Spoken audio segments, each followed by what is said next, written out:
Wednesday, August 28th, 1963, in Washington D.C., in front of the Lincoln Memorial, took place the March on Washington for Jobs and Freedom.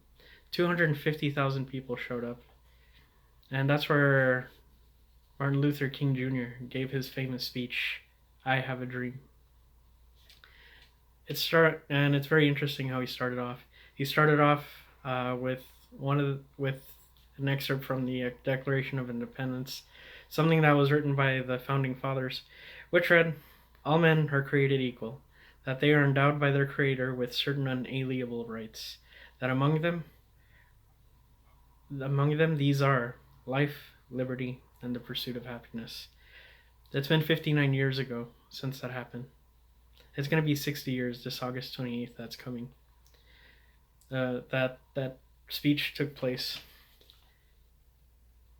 However, today, back then, blacks and minorities were were a victim of Jim Crow and the awful laws that existed back then, and how segregation was was enforced, and it was very ugly. However, today, can we say that race relations, that racism is still a problem in America? Unfortunately, yes, it is still a problem. However, we're not seeing it so much. We're not seeing it being directed toward blacks and minorities. However, today we're seeing it directed toward heterosexual white Christian men, and it's unfortunate because that it went from one direction to another. It just switched to who the hate was directed towards, and and it's horrible. And one of the things that we're seeing is that people like this are now the second class citizens, and it's horrible and it's awful. And one of the things I want to go ahead and mention is that in his speech, and MLK specifically said that he considered whites as brothers, his brethren that were fighting for the same cause. And he didn't see them as their arch enemy. He didn't see them as their arch rival. It's very important to bring that out. Today, we're seeing horrible things. How people are are doing these horrible things, toward other groups. It just changed. Same problem, but it's just changed. And keep in mind also as well that Martin Luther King Jr. is the only person to have their own recognized holiday in the United States. Not even George Washington, Abraham Lincoln, Franklin D. Roosevelt, John F. Kennedy. These people who are seen and loved by many Americans, these people don't have a holiday of their own. So today, we're seeing certain things. We're seeing scholarships. We're seeing special help that's designated specifically for, not just blacks, but other minority groups as well. But what would happen if there was scholarships and these other help directed toward, heterosexual Christian men? It'd be called racism. There'd be outrage in the street. And what are we seeing today? We're seeing, all, and keep in mind, the message is very different. In King's time, there was a peaceful protest. People were dressed in suits. They were dressed really well. Very peaceful. No violence. But what are we seeing today?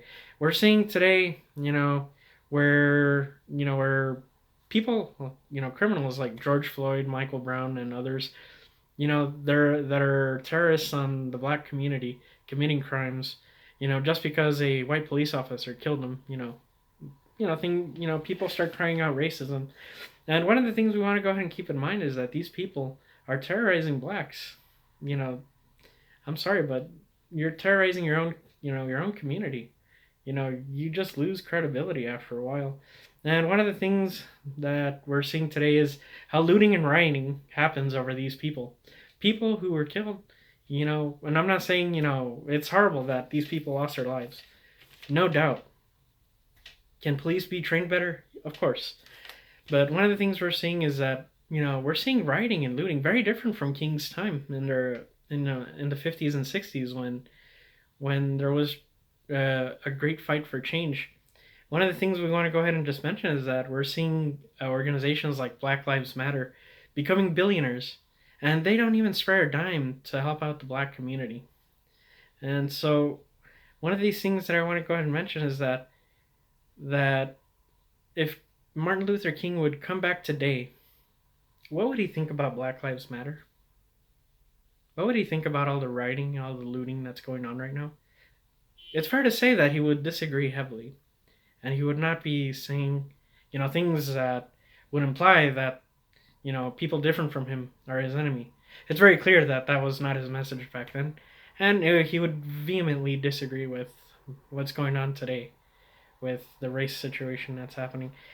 And one of the things I want to go ahead and just mention, it's very clear that good and bad people come in many colors, shapes, and sizes.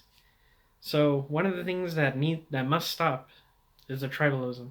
We're being put in groups and segregated and not seen as humanity as a whole. We're not being seen that way. We're being subjugated to these groups, and you belong to a certain group instead of seeing yourself as a human being. And that's what's going on today. And my message is that we got to stop the tribalism and love all people.